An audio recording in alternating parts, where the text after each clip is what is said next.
Hello, welcome to React Native series. Before we start everything, we need to know what is React Native, the requirements of learning React Native, and who uses React Native. Alright, so first let's ask ourselves, what is React Native? React Native is a JavaScript framework for building native mobile apps. And React Native, like I said, is JavaScript.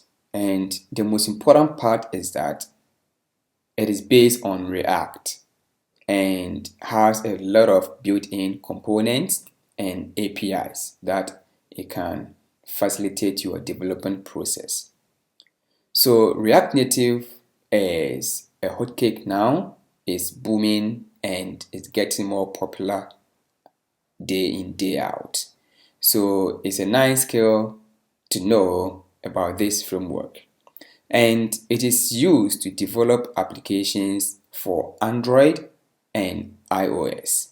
So with one language, right, you can build an application for iOS and mobile and Android as well. So when you write one code, it will behind the scene, it will compile to both Android and iOS. So how cool is that? So now, when you head over to reactnative.dev, like the official documentation, when you scroll down, you will see companies who uses React Native.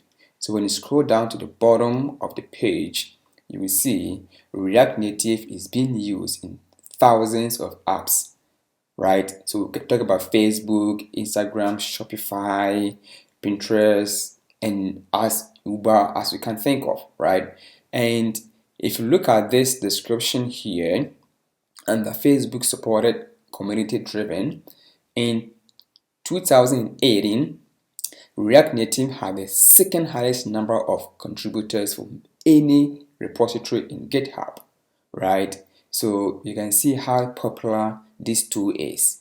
So I'm happy to guide you through this awesome framework called React Native, and we'll be building applications where full stack application as well.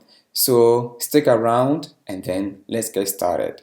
In the next video, we will start by installing React Native. So thanks for watching.